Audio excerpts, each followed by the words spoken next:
नमस्कार दोस्तों, कहानियाँ जीवन की में आप सबका स्वागत है। रात के करीब 10 बजे थे। गांव के बाहर बने छोटे से मकान की खिड़की के पास बैठी वैदेही आसमान में चमकते चांद को देख रही थी। उसके हाथ में पुरानी राखी थी जिसे वह हर साल संभाल कर रखती थी। उस राखी से जुड़ी यादें उसके दिल में ऐसी बसी थी जिन्हें वह चाहकर भी भुला नहीं पाती थी। वैदेही और उसका बड़ा भाई विवान कभी एक दूसरे की जान थे। माता पिता के गुजर जाने के बाद विवान ने उसे माँ बाप दोनों का प्यार दिया था। उसने अपनी पढ़ाई छोड़कर बहन की पढ़ाई पूरी करवाई, उसकी हर जरूरत पूरी की और हमेशा कहा करता था, जब तक मैं हूँ तुझे किसी बात की चिंता करने की जरूरत नहीं है। लेकिन वक्त कभी एक जैसा नहीं रहा था। कुछ साल बाद जब पुश्तैनी मकान और जमीन का मामला सामने आया तो दोनों ने रिश्ते में ऐसी दरार पड़ी जिसने सब कुछ बदल दिया। विवान शहर जाकर बड़ा कारोबार करना चाहता था, जबकि वैदेही उस घर को बचाना चाहती थी जिसमें उसके माता पिता की यादें बसी थी। बहस इतनी बढ़ गई थी कि एक दिन उसने गुस्से में विवान ने घर छोड़ दिया।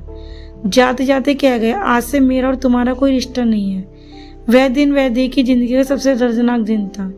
इसके बाद कई साल गुजर गए, ना कोई फोन आया ना कोई संदेश। वैदेही ने अकेली जिंदगी जीना सीख लिया। उसने गांव के स्कूल में दीपिका की नौकरी शुरू कर दी। उसकी शादी और मेहनत के कारण बच्चे उसे बहुत प्यार करते थे। वह दिन भर बच्चों को पढ़ाती, रात को घर लौटकर अकेलेपन से लड़ती। हर राखी पर उसकी आंखें भाई की याद में भर आती, लेकिन उसने कभी शिकायत नहीं की। वह मान चुकी थी कि शायद कुछ रिश्ते समय के साथ खत्म हो जाते हैं। एक दिन स्कूल से लौटते समय उसे सड़क किनारे एक छोटी बच्ची रोती मिली। बच्ची का नाम गुंजन था। उसका कोई सहारा नहीं था। उसके माता पिता एक दुर्घटना में गुजर चुके थे। वैदेही उस बच्ची को अपने घर ले आई। धीरे धीरे गुंजन उसकी जिंदगी का हिस्सा बन गई। गांव वालों ने कहा कि अपने हालात देखो, फिर किसी और की जिम्मेदारी उठाओ, लेकिन वैदेही ने किसी की बात नहीं सुनी। उसने गुंजन को बेटी की तरह पाला। समय बीतता गया और उसकी जिंदगी में खुशियां लौटने लगी। दूसरी तरफ विवान का कारोबार शहर में बहुत तेजी से बढ़ा। उसने बड़ी कंपनी खड़ी कर ली, आलीशान बंगला, महंगी गाड़ियाँ और ऊंची पहचान। उसके पास सब कुछ था, लेकिन सफलता के साथ उसके घमंड भी आ गया। उसे लगता था कि पैसे ही सबसे बड़ी ताकत है। उसने अपने रिश्तों को पीछे छोड़ दिया और कई बार उसे बहन की याद आती, लेकिन अहंकार उसे फोन करने नहीं देता था। एक दिन उसकी कंपनी ने उसके सबसे भरोसेमंद पार्टनर ने करोड़ों रुपए का घोटाला कर दिया। विवान को जब सच्चाई पता चली तब तक बहुत देर हो चुकी थी। कंपनी घाटे में चली गई। बैंक ने नोटिस भेज दिया। निवेशकों ने मुकदमे कर दिए। देखते देखते उसका साम्राज्य बिखरने लगा। जिन दोस्तों पर उसे भरोसा था वे उससे दूर हो गए। कुछ महीनों में उसकी सारी संपत्ति बिक गई। एक समय करोड़ों का मालिक रहा विवान अब किराए के छोटे कमरे में रहने को मजबूर हो गया। उसी दौरान उसे दिल की गंभीर बीमारी का पता चला। डॉक्टर ने कहा कि इलाज महंगा होगा, तुरंत शुरू करना होगा। उसके पास पैसे नहीं थे। एक अस्पताल के बाहर बैठा हुआ अपने अतीत के बारे में सोच रहा था। तभी उसकी नजर मोबाइल में एक समाचार पर पड़ी। खबर थी कि गांव की शिक्षिका वैदेही ने अनाथ बच्चों के लिए बड़ा शिक्षा केंद्र शुरू किया है और उसे राज्य स्तर पर सम्मान मिला। तस्वीर में उसकी बहन मुस्कुरा रही थी। वर्षों बाद उसे एहसास हुआ कि उसने क्या खो दिया। उसके अंदर पछतावे का सैलाब उमड़ पड़ा। अगले दिन उसने गाँव जाने का फैसला किया। लंबा सफर तय करके वह गाँव पहुंचे जहाँ वह कभी गुस्से में चला गया था। गाँव बहुत बदल चुका था। वहाँ एक बड़ा शिक्षा केंद्र बना था जिसके बाहर लिखा था माँ सरस्वती बाल विकास केंद्र। अंदर सैकड़ों बच्चे पढ़ रहे थे। विवान ने देखा कि मंच पर खड़ी वैदेही बच्चों को प्रेरित कर रही थी। उसके चेहरे पर आत्मविश्वास था, लेकिन आंखों में वही अपनापन था जिसे वह कभी छोड़कर चला गया था। कार्यक्रम खत्म होने के बाद धीरे धीरे उसके सामने गया। वैदेही ने जैसे उसे देखा कुछ पल के लिए स्तब्ध रह गई। वर्षों बाद उसका भाई उसके सामने खड़ा था। उसकी आंखें नम थी, लेकिन शब्द कहीं खो गए थे। कुछ देर की खामोशी के बाद विवान ने भी धीमी आवाज में कहा, कैसी हो वैदेही? वैदेही ने खुद को संभालते हुए कहा, ठीक हूँ, बस इतना ही। लेकिन उन दोनों शब्दों में वर्षों का दर्द छिपा था। विवान समझ गया कि रिश्ते टूटते नहीं, बस घायल हो जाते हैं। उसने हिम्मत जुटाकर कहा, मुझे तुमसे बात करनी है। वैदेही ने उसे अपने कार्यालय में बिठाया। कमरे में अजीब सी खामोशी थी। विवान बार बार कुछ कहना चाहता था, लेकिन शब्द नहीं मिल रहे थे। आखिर उसने सिर झुकाकर कहा, मैं हार गया वैदेही, और मैंने जिंदगी में बहुत बड़ी गलती की थी। वैदेही चुपचाप उसकी बात सुनती रही। बाहर बारिश हो चुकी थी और खिड़की की आती बूंदों की आवाज कमरे में गूंज रही थी। वर्षों का बिछड़ा, अनगिनत यादें दोनों के बीच खड़ी थी। उसी क्षण विवान ने तय कर लिया कि आज वो अपनी सारी गलतियां स्वीकार करेगा, चाहे उसकी बहन उसे माफ करे या नहीं। बहने लगी। उसने कहा, जब मैं घर छोड़कर गया था तब मुझे लगा था कि पैसे ही सब कुछ है। मुझे लगता था कि दुनिया जीत लूंगा, लेकिन आज समझ आया कि रिश्तों से बड़ी कोई दौलत नहीं होती। वैदेही शांत बैठी रही। उसने वर्षों तक अपने दिल में जो दर्द दबा कर रखा था अचानक सामने आ गया। उसने पूछा, भैया क्या आपको कभी मेरी एक बार भी याद नहीं आई? विवान ने कांपते आवाज में कहा, हर दिन याद आई, लेकिन मेरा अहंकार मुझे रोकता रहा। यह सुनकर वैदेही की आंखें भी भर आई। तभी गुंजन कमरे में आई। उसने वैदेही से पूछा, माँ ये कौन है? विवान चौंक गया। वैदेही मुस्कुराकर बोली, तुम्हारे मामा है। गुंजन खुशी उसके पास गई और बोली, तो आप इतने साल कहाँ थे? इस मासूम सवाल का जवाब विवान के पास नहीं था। उसने सिर्फ बच्चे को गले लगा लिया। उस दिन उसकी जिंदगी बदलने लगी।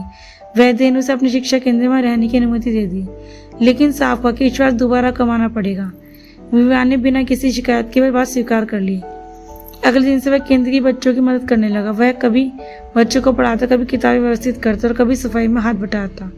गांव वाले उसे पहचानते थे और उसकी हालत देखकर हैरान थे, लेकिन पहली बार विवान को काम करने वक्त सुकून मिल रहा था।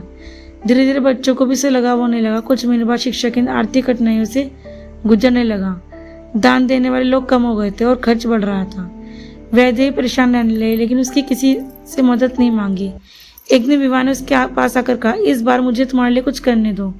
उसने अपने पुराने संपर्क का उपयोग किया, कई समाज सेवियों से बात की। उसकी मेहनत रंग लाई और केंद्र के लिए बड़ी सहायता मिलने लगी। पहली बार वैदेही ने महसूस किया कि उसका भाई सच में बदल चुका है।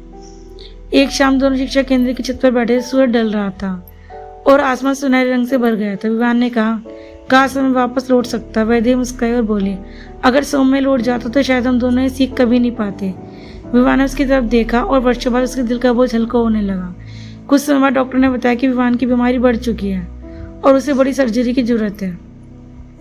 इलाज का खर्च बहुत ज्यादा था। विवान ने तय कर लिया कि वह किसी पर बोझ नहीं बनेगा, लेकिन जब वैदेही को ये बात पता चली थी तो उसने बिना कुछ सोचे अपनी बचत निकाल दी।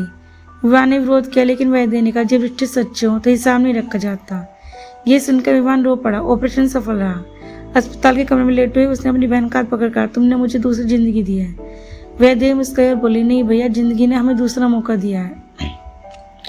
धीरे धीरे विवान स्वस्थ होने लगा। जब पूरी तरह शिक्षा केंद्र में काम में लग गया तो उसने अपने अनुभव का उपयोग करके संस्था को नई ऊंचाई तक पहुंचाया।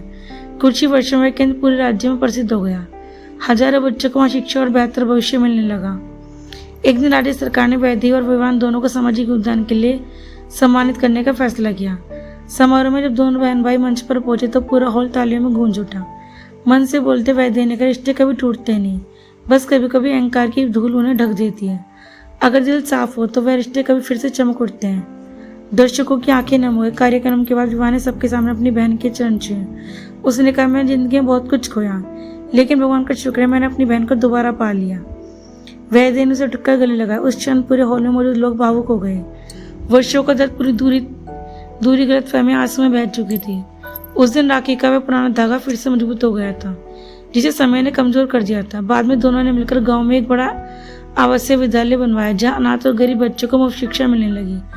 उद्घाटन के दिन वैदेही ने बच्चों से कहा, जीवन में कभी किसी अपने को इतना दूर मत जाने देना कि वापस आने का रास्ता ही खो जाए। सामने बड़ा खड़ा विवान गर्व करते हुए अपनी बहन को देख रहा था। इस बार उसकी आंखों में पछतावा नहीं था, बल्कि सम्मान और प्रेम था।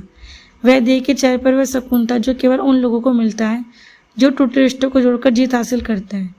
यही इस भाई बहन की कहानी का सबसे सुंदर अंत था, जब बदले ने नहीं बल्कि प्रेम, क्षमा और अपनापन ने जीत हासिल की। दोस्तों, ये कहानी आपको कैसी लगी कमेंट बॉक्स में जरूर बताइएगा। अगर ये कहानी थोड़ी सी अच्छी लगी तो प्लीज़ इस वीडियो को हाइप, लाइक और शेयर कीजिएगा। ऐसी और अच्छी कहानी सुनने के लिए हमारे चैनल को सब्सक्राइब करें। राधे राधे दोस्तों, कल फिर मिलते हैं एक नई कहानी के साथ।